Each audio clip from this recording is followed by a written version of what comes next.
Donc, je le répète, ce produit numérique, à notre époque, va demander une certaine méthode qui passe par la distinction entre contenu et contenant. Le contenu viendra alimenter le contenant, bien sûr, et le contenu n'a pas de limite de taille. On peut faire une base de données pour quelques individus, et on peut faire une base. Alors, il faudra repérer quelle est la part de l'individu dans une base de données. Où est la plus petite unité statistique qu'on puisse trouver dans une base de données, sachant que nous, on sait déjà que c'est l'arbre, on en a déjà discuté, c'est pas la parcelle. Donc, il va falloir organiser parcelle et arbre de façon particulière. Ensuite, on fait pour cela une réflexion avec papier et crayon, l'étape brainstorming, l'étape qui jette les idées, l'étape Meurice qui va consister à faire un premier schéma logique des données, et à la fin du LMD, le modèle logique des données, alors c'est bizarre, le premier s'appelle conceptuel et l'autre logique.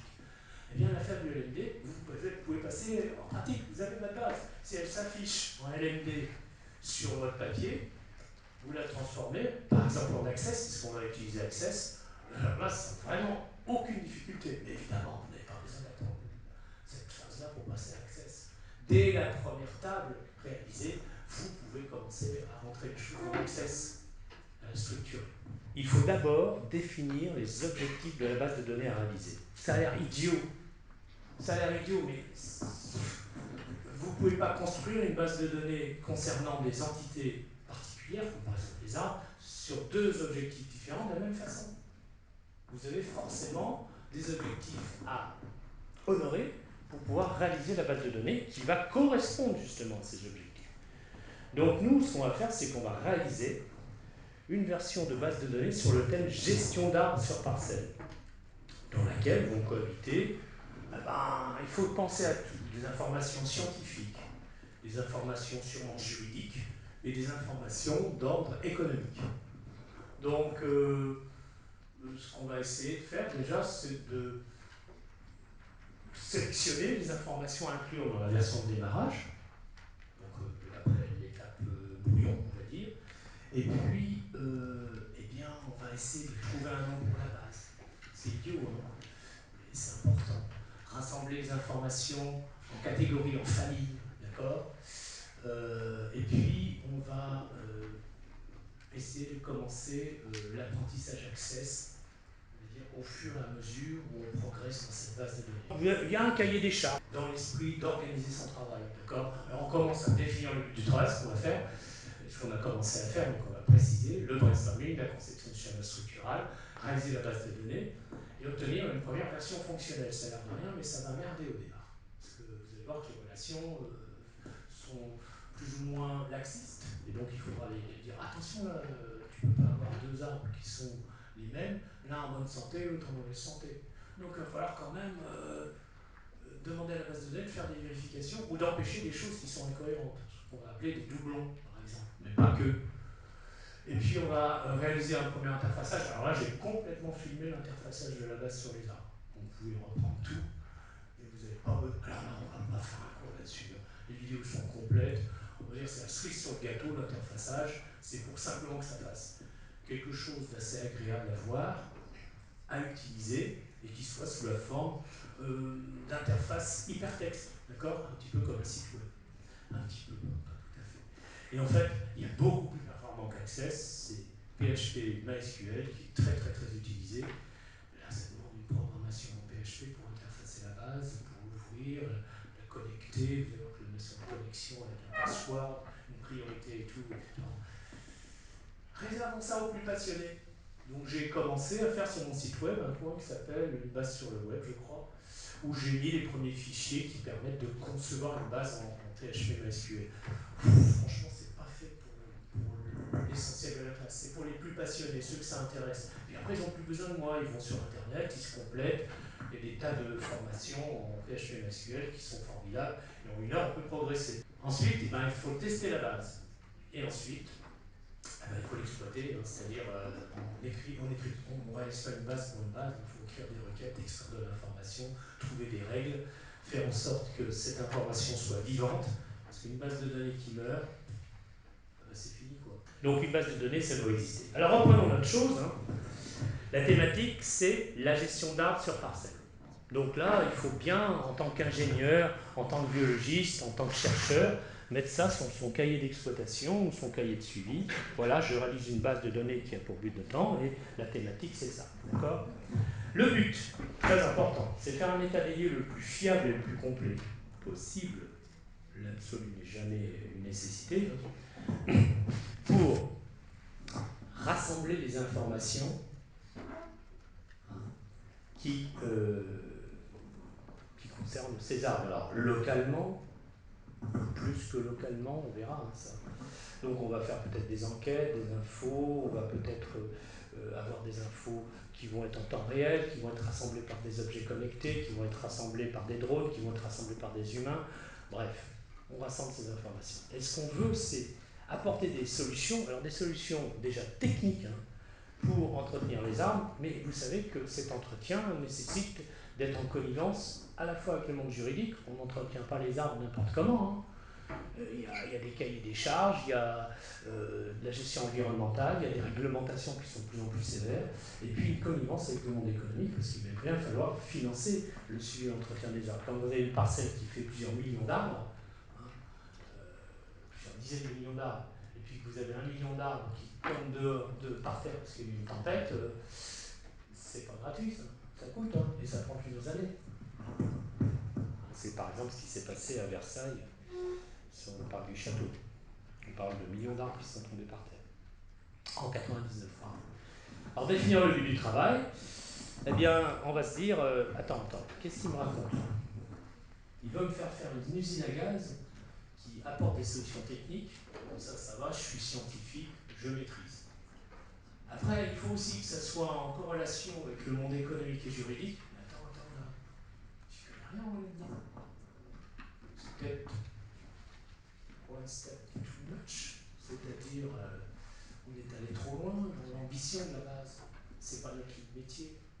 Donc on va revenir à quelque chose qu'on peut réaliser nous-mêmes ou que notre équipe peut réaliser. Et on ne va pas commencer à parler une langue étrangère avec les juristes. Vous devez parler avec des juristes, c'est une autre langue. Et avec des économistes qui sont aussi sur un autre tableau et qui se foutent parfois complètement de l'aspect écologique. Pas tous, mais beaucoup.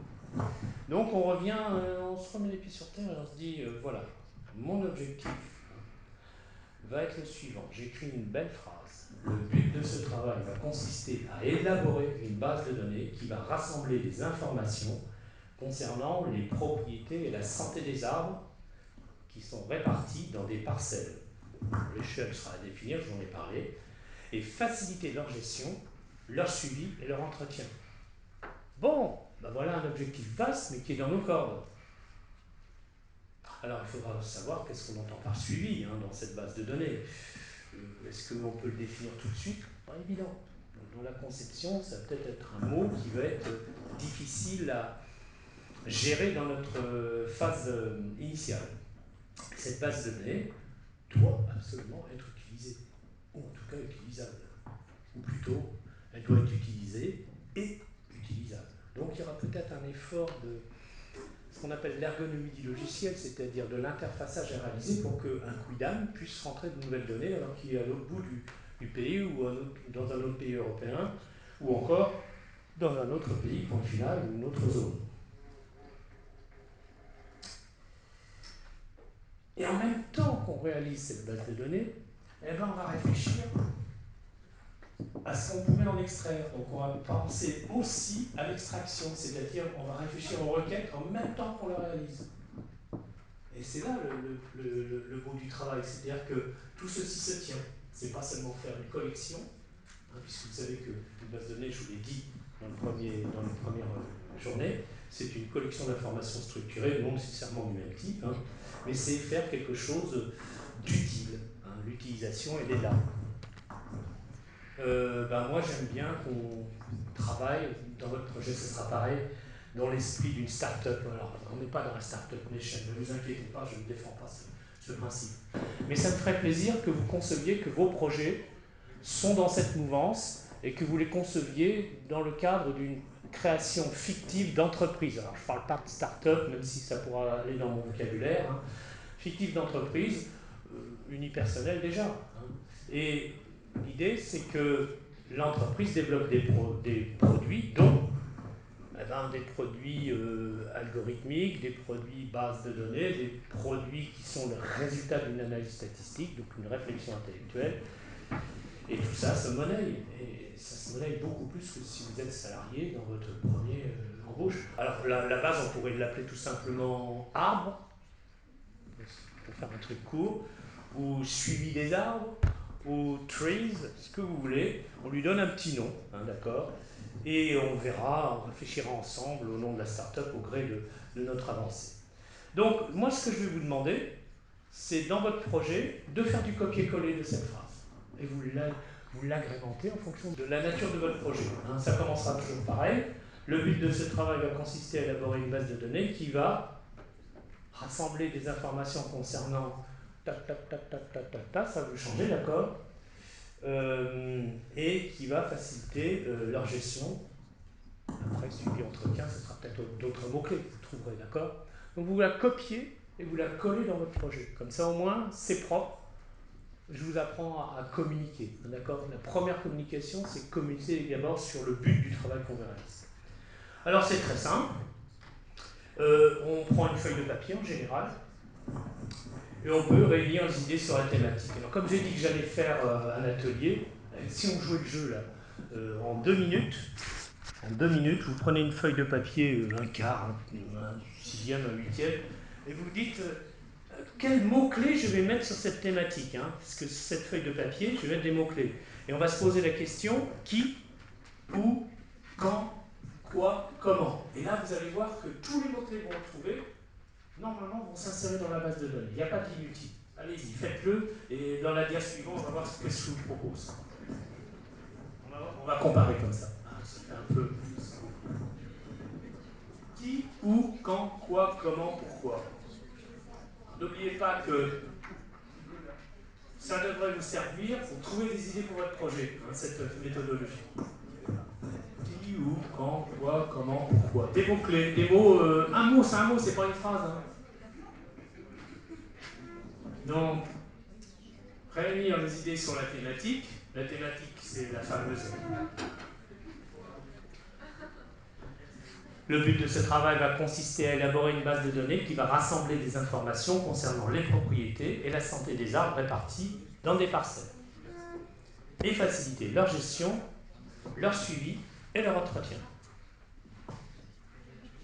Donc gestion, suivi et entretien, c'est des choses qui se ressemblent mais qui seront peut-être à séparer dans la base de données pour justement arriver à quelque chose de performant. La base de données servira aussi bien à des analyses statistiques, des modélisations, qu'à des résultats bruts, qu'à des programmes de machine learning. Dans tout projet de base de données, les premiers mots-clés concernent ceux qui sont dans la rubrique but du travail. Donc là, ici, on voit rassembler des informations concernant les propriétés de santé des arbres, répartis en parcelles. Et donc, on a effectivement gestion, suivi, entretien, qui vont être des choses aussi à considérer. On ne sait pas comment, d'accord? On y va? Et on compare avec ce que vous avez trouvé, pour ceux qui sont rapides. Donc, la question qu'on se pose, c'est comment réaliser le brouillon en répondant à ces qui, où, quand, quoi, comment, combien, pourquoi. Combien, c'est important aussi, pas seulement d'un point de vue des comptes, mais aussi peut-être financier, parce que tout ça, ça va coûter. Je n'ai pas dit que ça allait être une base qui va nous rapporter forcément de l'argent à chaque arbre qu'on traite, mais ça va déjà coûter pour entretenir l'arbre. Et il faut savoir si on a les moyens. Et à qui on va demander de faire cette... Il ne faut pas que ça soit du rêve, une base de données. Bien. Donc, le but, c'est de raconter une histoire. Donc, on commence à élaborer cette histoire avec les 3 dont je vous ai parlé. C'est-à-dire, j'espère que c'est assez gros, hein, que vous voyez. C'est-à-dire arbre, essence, parcelle. On a vu la différence entre arbre et essence. Arbre, c'est mon individu. Oui, c'est la plus petite unité statistique. C'est-à-dire que parcelle ne pourra pas être au centre de ma base de données. Mais c'est arbre, tel que je l'ai conçu moi. Okay. C'est-à-dire que il va falloir faire un petit schéma. Alors, je ne sais pas si le blanc se voit bien. Donc, on met une parcelle, 2 parcelles. Elles ne sont pas forcément jolies, mes parcelles. Hein. Elles peuvent être complètement complémentaires. Hein. Voilà.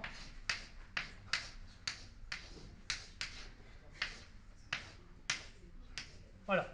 Donc là, j'ai une zone qui contient, alors on ne sait pas ce que ça veut dire, qui contient des parcelles. Chacune des parcelles va contenir un arbre. Que je mets en vert, je ne sais pas si ça se voit beaucoup. Et je symbolise ça, mais il y en a beaucoup plus que ça, bien sûr. Il y en a des milliers. Donc chaque parcelle. On a fait notre petit crowbar. On sait à peu près où on est. Du coup, ce petit crowbar, il n'est pas inutile parce qu'il va nous permettre de construire la base de données. On sait qu'il y a dans la hiérarchie zone, parcelle et arbre. Bien sûr, les arbres ont des propriétés. On est d'accord? N'hésitez pas à faire des schémas dans vos trucs. Je m'intéresse à la pollution d'une rivière. Bon, bah, j'y vais. Je dessine ma rivière. Il y a peut-être une usine de traitement des eaux, une usine qui pollue ici. Là, il y a peut-être, je sais pas moi, une zone à protéger. Voilà, je dessine. Et je construis une base de données en fonction de ma visualisation des choses. Donc, évidemment, ça ne va pas suffire. Vous commencez à dire, tiens, si je parlais aussi de la hauteur, si je parlais aussi de l'état, de la zone, tiens, j'ai fait un schéma, d'accord? Donc il y a des propriétés sur les arbres, il y a des propriétés sur les parcelles qui vont... voilà, la date de l'observation, c'est important. On a bien vu que ça manquait dans notre fichier Excel. L'entretien, quel type d'entretien, le rapport sur les arbres, un observateur, l'historique de l'entretien, la procédure, la méthode, et on continue. On continue comme ça. On voit qu'il y a peut-être, par exemple, les missions assignées à l'observateur, le pH, le type du sol, l'environnement, la pollution, le taux d'humidité, tout ça c'est sous-jacent au petit schéma là. On peut rajouter ces mots-clés là comme ça. Donc effectivement, on peut aussi, je vais prendre du jaune, c'est plus résolutif je pense, on peut aussi se dire que le but c'est le suivi. Donc on peut faire un mind map, vous voyez. Ce suivi va concerner des arbres qui sont répartis en parcelles, elles-mêmes dans des zones. D'accord? Et ce suivi va être réalisé par des observateurs, voilà, qui vont évidemment avoir des interactions sur tout cet ensemble. Ouais, un petit mind map, on peut mettre d'autres choses, d'autres bulles. Ouais, toute cette relation, doit la retrouver dans la base de données, d'accord? Pour l'instant, on ne sait pas quoi faire de suivi, parce que c'est assez compliqué. Alors voilà comment on va faire. On va repérer les familles d'informations. Ces familles d'informations, je les ai mis en rouge. Je vous rappelle que vous avez tous ces transparences sur le site, mais j'aimerais bien qu'on voit ensemble comment on est arrivé à tout ça. Bah, A, c'est une famille. Parcelle aussi. Ce qu'il faut que vous compreniez, ce sont des familles indépendantes. Comme prof, étudiant, bah, on peut pas aussi être étudiant quand on est prof, c'est mon cas. Mais, parce que j'étudie les choses. Mais en général, dans la fac où on enseigne, on est soit prof, soit étudiant. D'accord? Donc c'est deux mondes différents. Voilà. Donc chacun a ses propriétés. Arbre, c'est les propriétés arbres. Parcelle, des propriétés de parcelles. Suivi, c'est une catégorie aussi, une famille. Parce qu'on va voir qu'il y a tout un tas de paramètres qui vont nous renseigner sur le suivi des arbres. Par exemple, l'état de santé à telle date, l'état de santé à telle autre date. Par exemple, qu'est-ce que j'ai fait, les lagages, etc. Donc ça veut dire que le suivi est peut-être le résultat va amener un certain entretien aussi. Donc entretien aussi est une famille indépendante du suivi, parce qu'on peut faire des entretiens, hormis le suivi.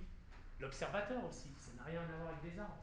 Donc on repère comme ça toutes les familles parmi les autres informations qui ne sont que des attributs, des propriétés de chacune de ces familles. Exemple, hauteur, état sont des attributs de l'arbre. Autre exemple, une date de plantation.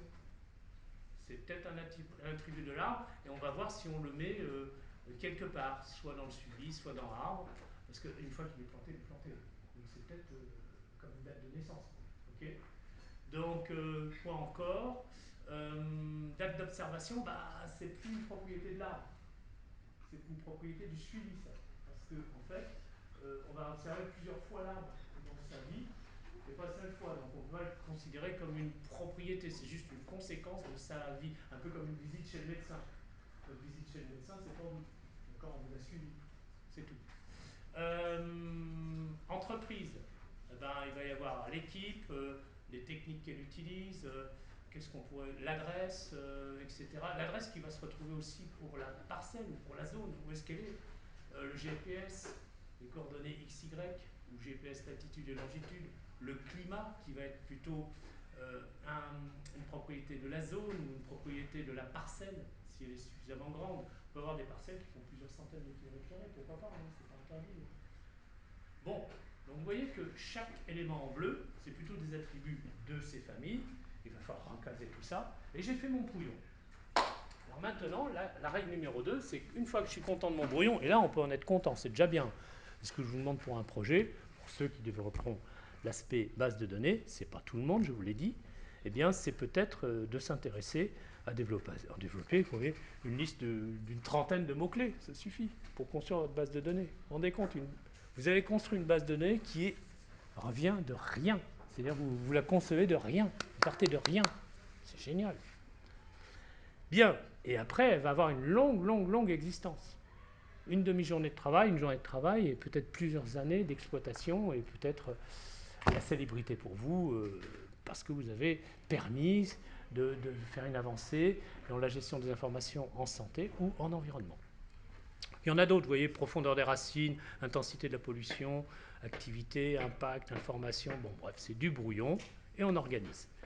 Alors, on va éclater l'information. Vous voyez, ça c'est réuni. Maintenant, on l'éclate. Alors, on va éclater comment?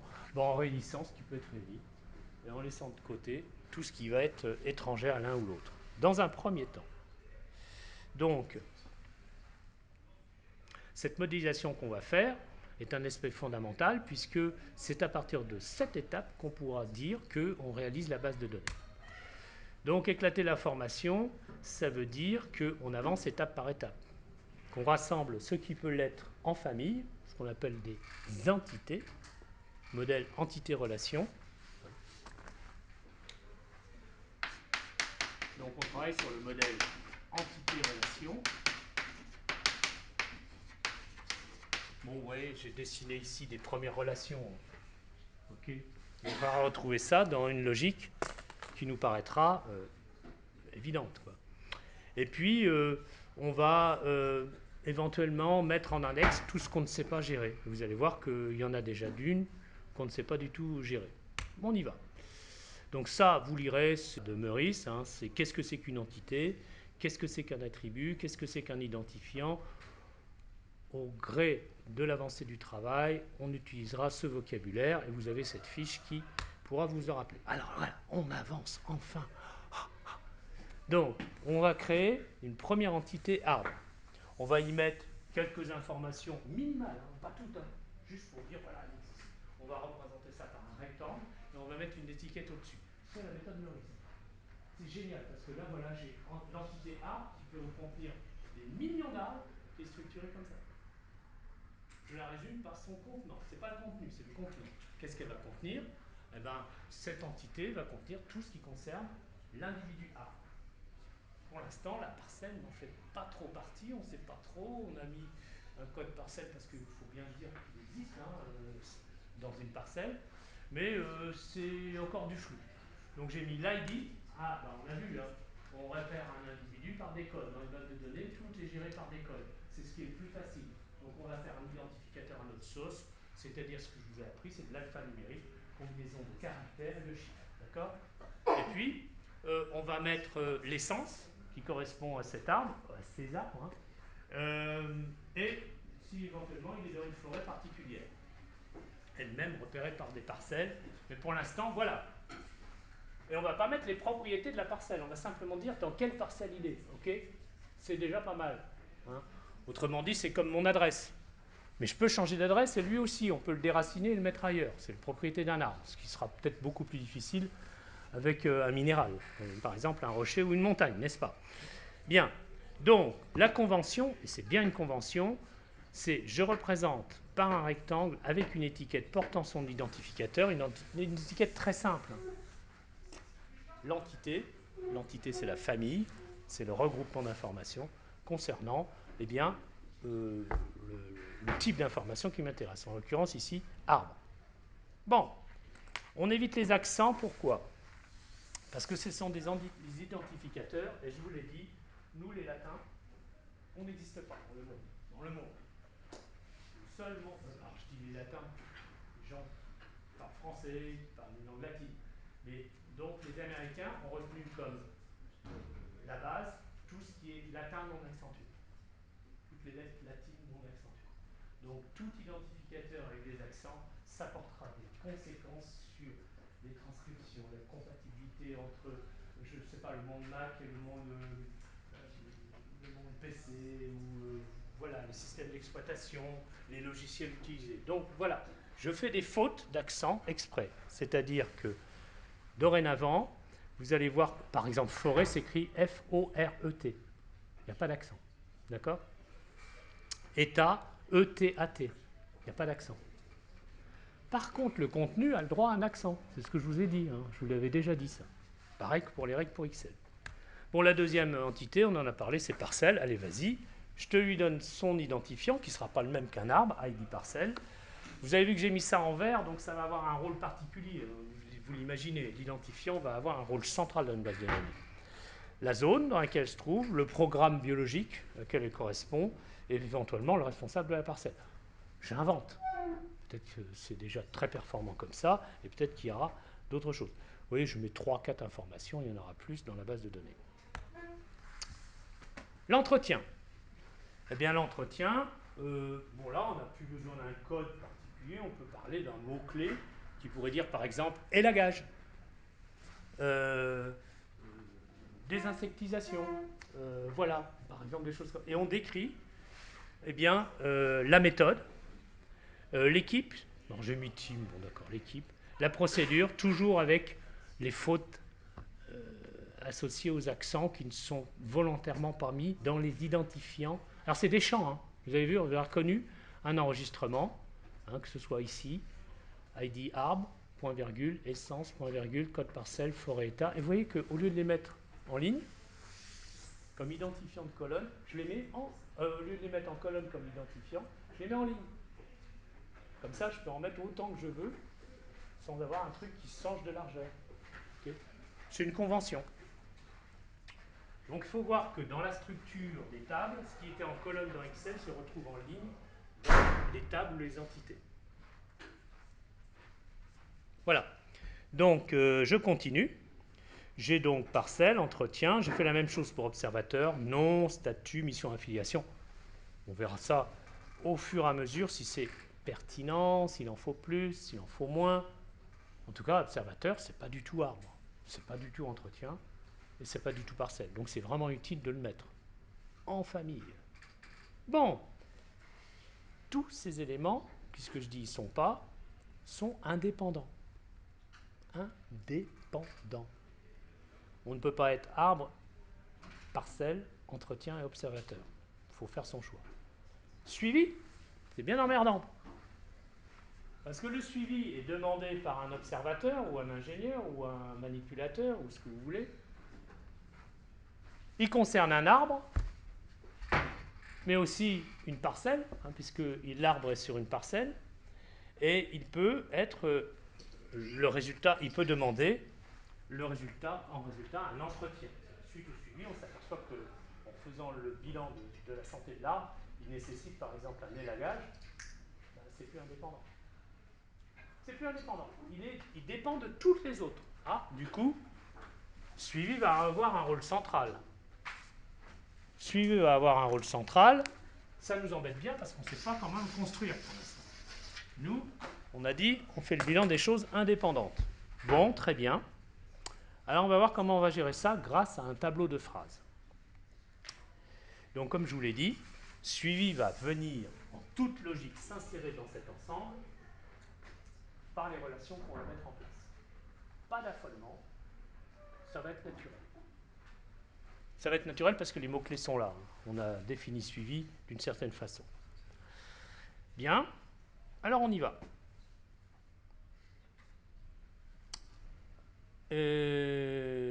comme une base de données va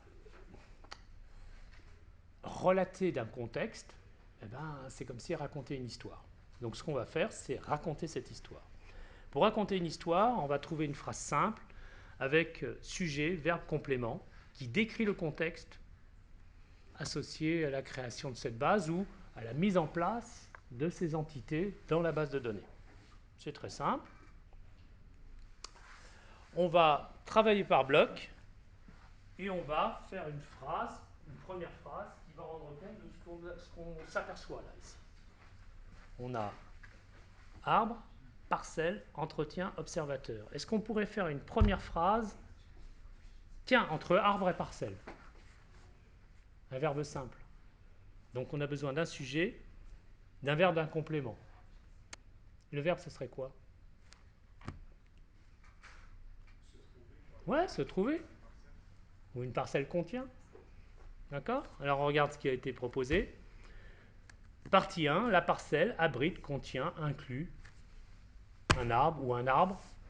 Ben, on va dans l'autre sens. Est abrité, est contenu ou est inclus dans la parcelle. Donc actif, passif dans l'autre sens. On réalise des phrases, on raconte une histoire. Bon, vous dites où il veut en venir. Ben, vous allez voir. L'observateur peut observer, surveiller les arbres. Donc on voit qu'il y a deux entités qui vont être mises en relation. Hein. Je vous dis tout de suite, grâce à ces verbes écrits en vert, et vous avez vu les index qui sont en vert, hein, on va pouvoir concevoir la base de données. Allez, on continue. Eh ben, je peux mettre l'entretien est proposé ou préconisé pour un certain arbre. Je peux faire aussi l'entreprise effectue cet entretien, c'est-à-dire qu'un entretien est effectué par l'entreprise. Et puis je peux dire qu'une équipe technique, hein, qui appartient à l'entreprise, hein, intervient sur un arbre. Voilà que l'histoire commence à prendre de l'ampleur. Et si je fais le bilan de toutes les entités que j'ai numérotées, là, j'ai tout appelé. Pratiquement tout appelé. S'il en manque une. Et j'en ai même plus. Parce que grâce à mes phrases, je viens d'inventer deux choses. L'équipe technique et l'entreprise que je n'avais pas vraiment pris en compte dans mon premier bilan. Je n'ai pas dans le premier brouillon l'obligation de tout mettre. C'est juste une rampe de lancement. Et dans cette rampe de lancement, je vois que je fais avancer ma fusée au fur et à mesure grâce aux idées qui me viennent en place. Bon, alors comment ça va se passer cette histoire?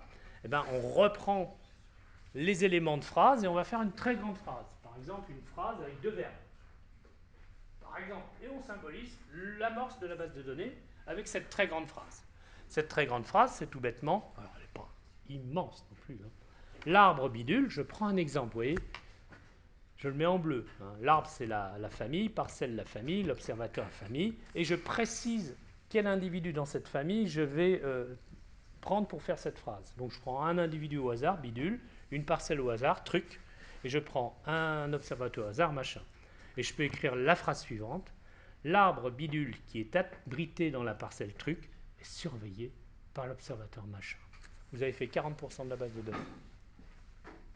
40% de votre base de données comme ça. Réfléchissez à votre projet comme ça. Je ne vous demande pas d'arriver jusqu'à la base de données complète, mais au moins sur le tableau des phrases de votre base de données. Ça serait merveilleux que tout le monde le fasse. Après, si quelqu'un peut aller jusqu'à la structure que je vais présenter, enfin, d'autres groupes, ça serait super. Et il y en a quelques-uns, peut-être une, deux, trois groupes, qui vont réussir à faire leur base de données complète, au moins en structure, dans Access, qui contiendra quelques enregistrements inventés. Vous inventerez. Par exemple, si vous faites une étude sur les dauphins, ils ne vont pas faire 750 mètres de long. Donc il y aura des limites pour décrire la longueur d'un dauphin. Ils ne vont pas avoir les yeux rouges. Voilà, des choses comme ça. Quoi. Je pense que les dauphins n'ont pas les yeux rouges. Et ils ne vont pas siffler. Même si ça ressemble peut-être à des sifflements. Ça s'appelle autrement. Ça s'appelle ils vont faire des clics, notamment. Bon, ben voilà, j'ai fait mon tableau. Maintenant, je fais mes phrases, j'oublie mon tableau. Et je repère que, eh bien, ici, les groupes verbaux sont les futures relations. Alors ça, c'est génial parce que je vais reprendre mon schéma. Et hop là, on va passer du brainstorming au MCD, modèle conceptuel des données. Donc, je reprends ma phrase, hein, hop, j'y vais, je mets mes trois entités avec leurs petites informations, et pof, je dessine mes premières relations. Tac. Donc, pour dessiner mes premières relations, il faut que je fasse la part du contenant-contenu. Vous avez vu un contenant, alors je vous ai fait une image du contenant Access. Imaginez que chaque table correspond à une feuille de calcul, ok? Pour vous donner un petit aspect des choses. Voilà. Donc là, dans Excel, gérer des feuilles de calcul entre elles, c'est possible, mais il n'y a pas de relation évidente à construire. C'est tout un pataquès, c'est un autre monde. C'est pas fait pour ça. Par contre, Access, lui, il est fait pour ça. Donc vous voyez, par exemple, quand j'ai ID parcelle, ben, la parcelle 0022, elle n'est pas répétée deux fois. La parcelle 0,95 non plus, 133 non plus. Elle est dans la même zone, 1, 1, 1. Le problème, c'est BR2 ou BR3. On verra ce que c'est. L'arbre. J'ai l'arbre numéro 1, 2, 3, 4, 5, 6. Je pourrais l'appeler autrement. Hein, d'accord ? Et là, j'ai leur essence respective. Et même si j'ai deux fois le boulot, on voit bien que le 2 n'est pas le même arbre que le 4. Tout simplement parce qu'ils n'ont pas été plantés à la même date. Alors, peut-être que plus loin, il y a la parcelle où ils sont, mais pour l'instant, je me suis contenté de mettre des choses élémentaires. J'ai oublié la parcelle dans l'arbre, d'accord ? Donc j'ai mis ID parcelle, zone programme, ID arbre, essence, date de plantation. Et j'y vais. C'est tout. Je projette le verbe abriter et je projette le verbe surveiller. Je trace un rectangle qui contient ces deux étiquettes et je relie les deux tables qui sont concernées par le groupe verbal entre elles grâce à ce petit schéma. Ou non. Là, vous avez fait 50% du travail. C'est pour vous dire, hein, votre projet peut aller vite. Hein. Et en général, quand on a un projet, on commence toujours par la base de données qui va contenir les informations pour pouvoir l'exploiter. Donc là, vous voyez que ça a une autre gueule que le fichier Excel. Et c'est très performant déjà. Mais c'est pas fini, vous allez voir. C'est que le début. Alors, comme je vois que vous êtes très réactif, je ne vais pas vous faire patienter trop. Du coup, qu'est-ce qu'on va faire ? Eh bien, on va regarder comment on peut rendre l'information unique. Boulot, ça ne va pas aller, il y en aura plusieurs. La parcelle non plus, parce qu'un arbre peut se retrouver, plusieurs arbres vont se retrouver dans la même parcelle. La hauteur non plus, n'en parlons pas, c'est idiot. Même si vous allez me dire que des propriétés qui ne sont pas nominales, comme notre iris, peut servir d'identifiant. Hein. Et on code, bon, ça devient un identifiant pour les passeports, pour tout un tas de choses. On reconnaît l'iris et on sait que c'est encore plus performant que les empreintes digitales qui le sont déjà. Mais il paraît qu'on peut trafiquer les empreintes. Maintenant, un iris, pour l'instant, on ne sait pas trop le faire. Donc, en gros, on va servir de code. Et c'est bien les identifiants, ça s'appelle des identifiants, que j'avais mis en vert, qui vont être le code unique, c'est-à-dire le numéro de l'arbre, le code de la parcelle, vont être des identifiants uniques qui vont faire que on ne peut pas confondre une parcelle avec l'une, avec l'autre, on ne peut pas confondre un arbre avec l'autre. D'accord ? Du coup, génial. Je ne m'en sers pas encore dans la partie conceptuelle, puisque là, j'ai pratiquement fini la partie conceptuelle, mais je vais me dire, maintenant je vais travailler ce qu'on appelle les cardinalités. Combien d'arbres vont pouvoir se trouver dans une parcelle ? Un arbre ou plusieurs ? Et combien de parcelles pour un seul arbre ? En fait, en gros, on va poser des hypothèses qui vont nous mettre sur la voie du type de relation qu'on va réaliser. Ces hypothèses sont très simples. C'est 1. Un arbre est abrité dans une parcelle. 2. Une parcelle abrite plusieurs arbres. Et 3. Un observateur observe plusieurs arbres et le même arbre peut être observé par plusieurs observateurs à des dates différentes ou même à la même date. Ils ne se sont pas concertés, ils font un travail en double, un petit peu comme les doubles corrections dont je vous parlais tout à l'heure. Alors on y va tout doucement et on va rajouter des cardinalités. Alors ça c'est un petit peu coton, je laisse ça à des spécialistes. Vous pouvez passer à l'étape suivante si jamais ça vous embête. Alors on lit ça comment ? À gauche. On sort de parcelle et on lit une parcelle, peut contenir, là vous voyez, 1 à n arbres. N ça veut dire plusieurs au modèle conceptuel. Donc une parcelle, identifiée comme ça, peut contenir, hop, j'y vais ici, 1 à plusieurs arbres. Dans l'autre sens, je sors de arbre et je lis 1, 1. Un arbre est abrité par une et une seule parcelle. Pas par zéro, j'aurais pu mettre zéro, hein. C'est-à-dire que l'arbre il est encore dans son pot. Ça c'est autorisé. Mais dans le schéma, ça ne va pas se voir beaucoup. C'est dans le codage. On mettra dans ce cas-là une parcelle 0. On attend, ça s'appellera pot. D'accord. Ah oui, on s'adapte. Vous allez voir que la logique, le bon sens fait qu'on peut trouver une solution à tout. Parce qu'on est biologiste, on est des expérimentateurs, on a un sens pratique des choses. Donc on sait de quoi on parle. Du coup, on va regarder de l'autre côté ce que ça va nous donner. Alors de l'autre côté, eh ben, c'est un peu particulier parce qu'à la fois un arbre peut être observé, je sors par 1 à n observateurs, vers la droite, et de l'autre côté, un observateur peut observer 1 à n arbres. Donc là, on est dans une relation 1 à plusieurs ici, ça s'appelle comme ça. Et ici, dans une relation plusieurs à plusieurs. Vous avez deviné qu'elles ne vont pas se traiter de la même façon. On a fait 60% de la base de données. Vous imaginez? C'est-à-dire qu'il n'y a pas toutes les tables, mais c'est 60%. Le contenu, vous savez, ça va être beaucoup de temps, ça va être 5% de la base de données.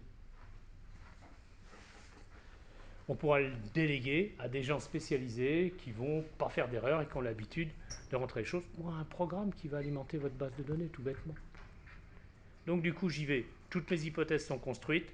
Je vais m'intéresser au bloc 1 et au bloc 2.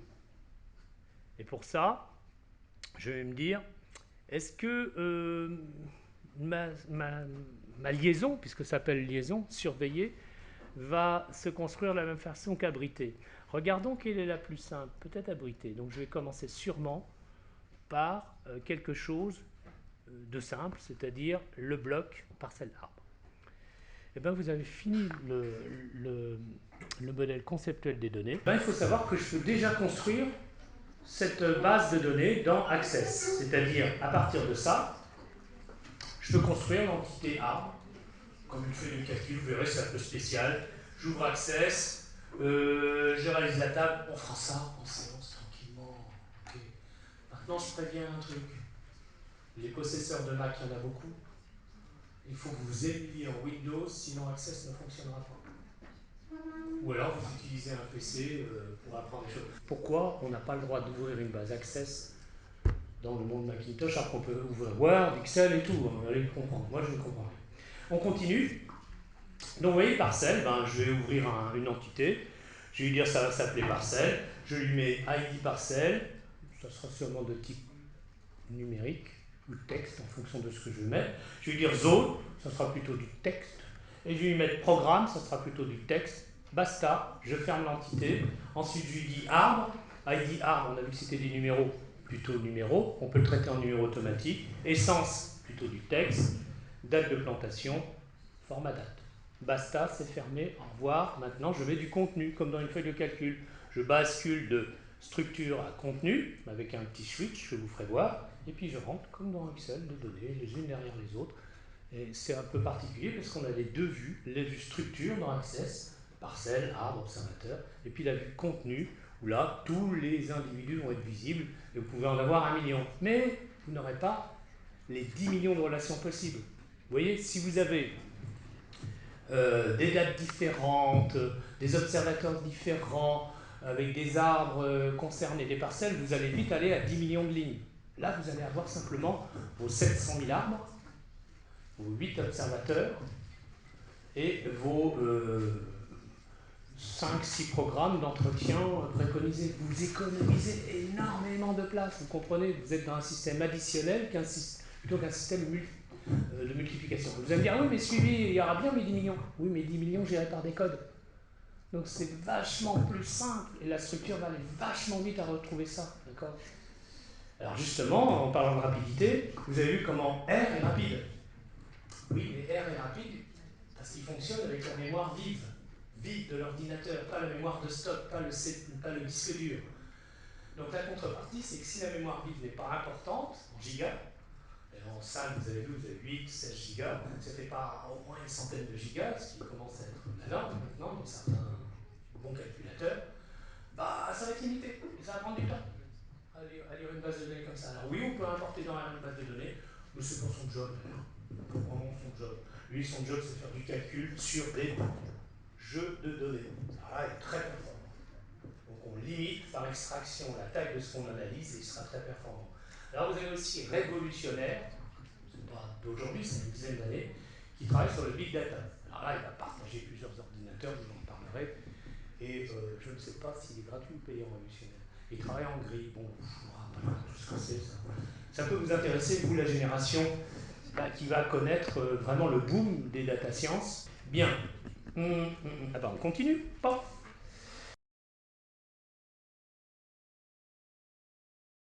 Donc là, on va commencer par le bloc 1. On va se dire, voilà, avec les entités qu'on a mis en place, le programme minimum, hein, vous ne faites pas tous les champs. Une fois que vous êtes dans Access, vous pourrez mettre tous les champs possibles. Là, vous êtes en schéma, vous n'allez pas vous embêter à mettre tous les champs possibles pour arbre, il en manque, hein, évidemment.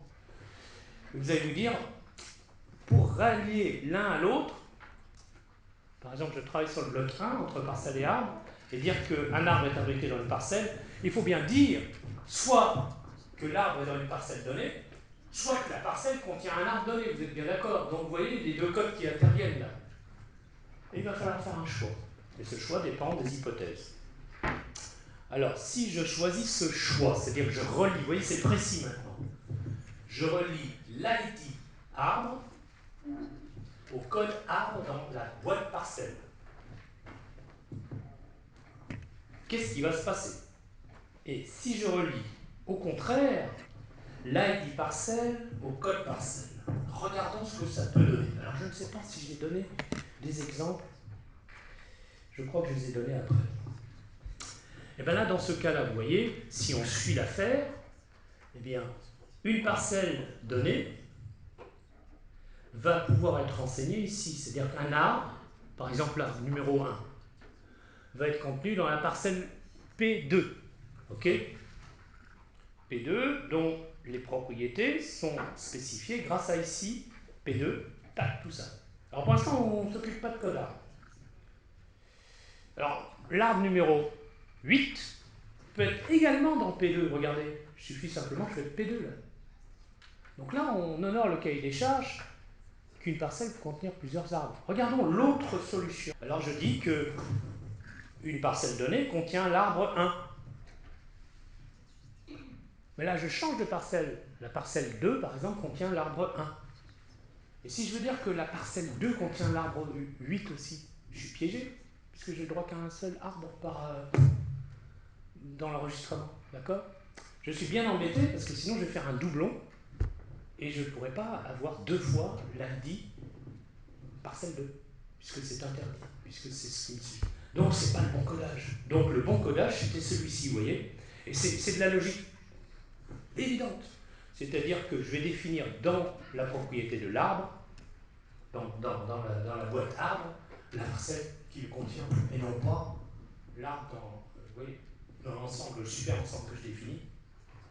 Comme la parcelle va contenir plusieurs arbres, je ne vais pas le spécifier un seul arbre. Donc c'est bien là, au moment où je définis l'arbre, que je dis où il est. Regardez sur le schéma, je dis où est l'arbre, plutôt que de dire que cette parcelle contient cet arbre-là, on s'en fout. Il faut qu'elle contienne tout, vous comprenez?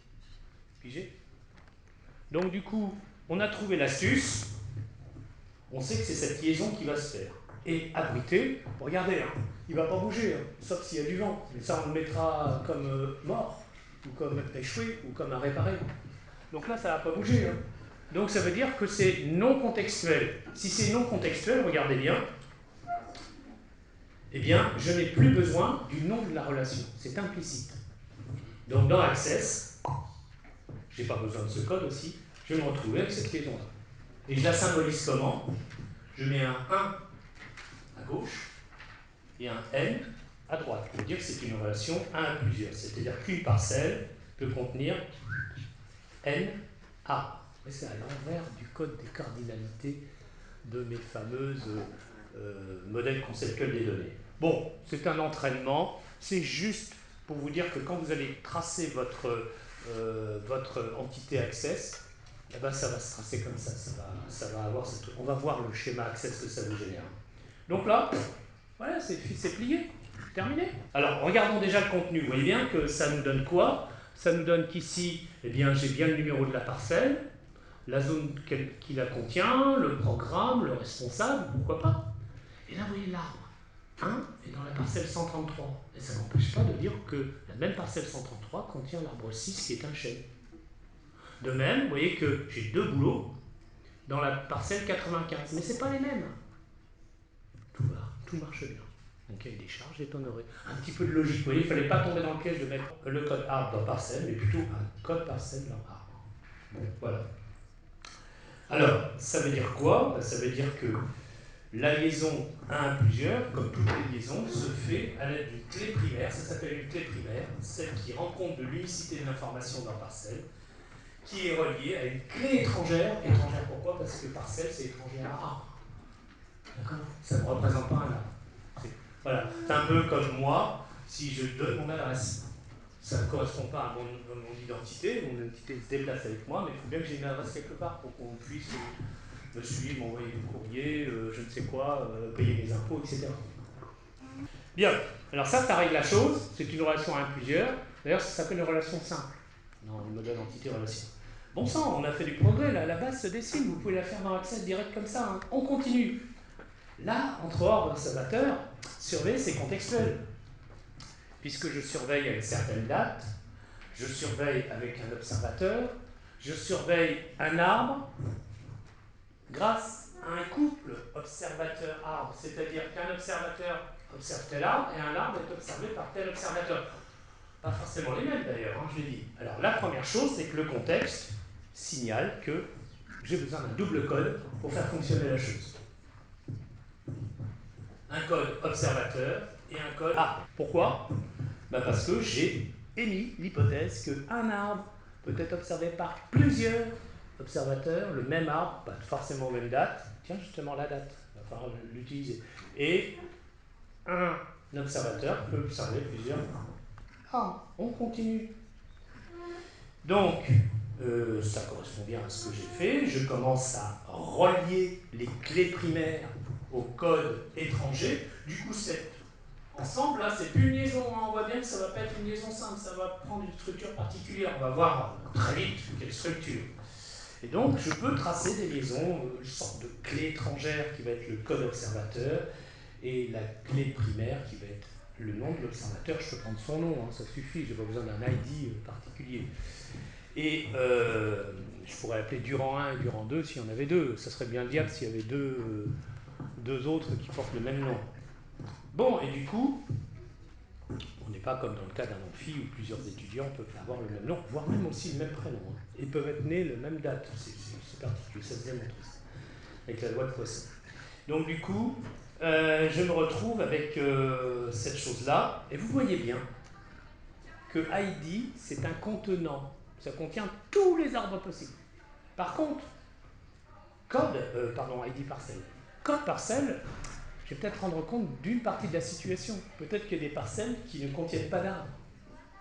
Donc le code parcelle ne contiendra qu'une partie des informations de l'ID. Voilà pourquoi je les identifie de façon différente. Dans tous les cours de base de données à 2 balles, vous trouverez ID parcelle lié à ID parcelle. Il y a de quoi devenir dingue. Et c'est ça qui fait la confusion dans le monde informatique. Ils ne savent plus dans quel monde ils sont. Or le monde réel, c'est quoi? C'est bien séparer les contenants. Si je devais échanger le contenu d'un verre de lait avec un verre d'eau, il me faut un verre intermédiaire. Vous comprenez? Je verse le verre de lait dans le verre intermédiaire, admettons qu'il ne reste plus de traces, hein, d'accord? Ok. Je verse le verre d'eau dans le verre vidé, et je verse le verre de lait dans le verre vidé d'eau. Et voilà, j'ai fait l'échange. On voit bien que ce n'est pas les mêmes contenants. Pourtant, c'est les mêmes contenus. Donc, c'est un monde d'échange, d'accord? Voilà pourquoi je suis très rigoureux et que je veux que les identifiants soient différents du nom des codes qui sont les clés étrangères. Je continue. J'avais rajouté la date. Je vais faire des mesures, donc du coup il va y avoir la hauteur de l'arbre à cette date-là, pas la hauteur de l'arbre comme une hauteur figée, il va bouger là, l'arbre. Hein. Je vais mettre la circonférence, la valeur et tout, etc. Mais je ne vais peut-être pas m'intéresser à tous les arbres. C'est là que je change mon plan. Vous voyez la différence? J'ai toutes les passes avec tous les arbres, mais je n'ai pas dit que je suivais tous les arbres. Donc c'est vraiment contextuel. Et là, c'est le suivi à une date donnée. Je pourrais faire un autre schéma pour un suivi à une autre date. Vous pigez? Donc en fait, tout cet ensemble est vraiment contextuel et ça me permet d'être très souple et d'envisager toutes les situations. Alors après, je peux me dire, mais suivi, c'est quoi? Moi, j'ai besoin d'êtres humains et j'ai besoin de drones, peut-être pour étudier ça. Et puis d'objets connectés. Et tout ça, ça va me renseigner sur les éléments. Par exemple, le drone va peut-être faire les mesures de hauteur beaucoup plus facilement que, et sur plusieurs arbres, grâce à une intelligence artificielle, que de mesurer ça avec un laser, arbre par un humain qui se déplace, ça coûtera plus cher en plus, et ça sera peut-être moins précis. Et le drone, il pourra faire ça plusieurs fois par jour, ou plusieurs fois par mois, ou plusieurs fois par semaine. Même chose pour la circonférence, l'État, il déduira, bah, il pourra faire une reconnaissance d'image qui va aller très vite. D'ailleurs, il y a des étudiants qui m'ont proposé sa reconnaissance d'image pour voir l'état des berges, la biodiversité, d'accord? Si on sait reconnaître chat et chien, on peut reconnaître aussi n'importe quel animal qui va défiler grâce à des pièges, des captures photos, par exemple. Okay, bon, ben vous avez compris qu'il y a deux types de relations, les relations conceptuelles qui sont contextuelles et les liaisons aux relations qui sont non contextuelles. Et ça part toujours d'un même principe, c'est qu'il faut que je relie, grâce à des codes et à des ID, toutes ces tables. Ah ben là, c'est très facile, vous venez de faire naître une autre table. Donc c'est une table intermédiaire de liaison, je l'appelle surveillée, et je peux l'appeler suivi. Je change juste son nom. Et c'est plié. Et fini votre base de données. Vous avez fait 75% du travail. Le reste, c'est du peaufinage sur Access. En fait, voilà, c'est ça que vous donnez à un informaticien. C'est ça qu'il est capable de faire. Il n'est pas dans le machin, il ne sait pas comment c'est géré, il ne sait pas ce que c'est que l'écologie, la biologie. Là, je fais un truc simple, vous avez des choses beaucoup plus compliquées, vous êtes d'accord avec moi? Donc il ne peut pas vous l'inventer. Réfléchissez. Donc vous êtes absolument indispensable. Voilà pourquoi je me bats pour que les biologistes aient la main mise sur leurs données. Après, alors que vous la réalisiez vous-même la base, que vous la fassiez faire par un informaticien, parce que là, il connaît. Hein. Il pourra faire un truc en PHP MySQL, vous ne savez pas faire. Hein. Là, ça veut dire que vous avez votre base sur Internet qui est interactive, qui est modifiable, accessible, avec des codes d'accès, des gens qui pourront y mettre des nouvelles données dans telle table et dans telle autre. Donc, vous voyez bien que ça, c'est moins sensible que ça, déjà. Et encore que ça, parce que là, si vous avez des données fausses, c'est foutu. Donc là, vous avez une priorité 1 pour les gens qui auront le droit de changer le suivi et amender les données. C'est des gens de confiance que vous avez. Et puis toute personne qui voudrait rajouter des parcelles d'études, en attendant qu'elles soient suivies, vous l'ajoutez très facilement, vous les mettez de côté, ou vous attendez de les vérifier. Et là, elles sont en priorité 3 ou 4 qui sont beaucoup plus inférieures. Elles ont le droit de toucher à ça et à ça pour mettre d'autres arbres dans d'autres parcelles. Ça ne mange pas de pain. Hop. Donc vous voyez, vous gérez par des priorités, vous demandez à votre informaticien de faire ça, plus ça, ça et ça, et pop, c'est fini. Je vais vous apprendre à la faire en Access. Je vous le mettrai sur les rails, hein. On ne va pas passer notre vie là-dessus. Hein. Puis après, vous êtes bon. Voilà, c'est tout. C'est tout bête. Alors qu'est-ce que vous allez avoir comme base de données? Alors vous voyez, j'ai mis code arbre qui est en liaison avec IDR, c'est logique. Code observateur avec nom d'observateur. Vous êtes d'accord avec moi que c'est complètement différent de ce qu'on avait fait en Excel. Bien, alors maintenant que tout cela est dit, ben voilà ce que ça donne dans Access. Vous voyez, j'ai rajouté des tables, je me suis servi de mon schéma. Je ne vais pas refaire un schéma pour ajouter des tables, je suis capable d'en rajouter à la main. Donc j'ai suivi GR, donc ça y est, j'aurais. Ah, type, c'est une liste déroulante que je vais pouvoir utiliser pour ne pas avoir à rentrer toujours les mêmes choses et faire des erreurs. Imaginez que j'écrive être avec un accent ou sans accent, avec un H ou sans H.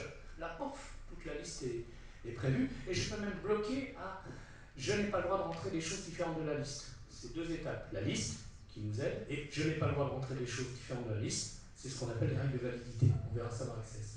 Parcelle, vous voyez, arbre, j'ai rajouté des choses, vous voyez, propriétaire de la parcelle. J'ai rajouté aussi numéro de la collection, l'écologie associée, le programme.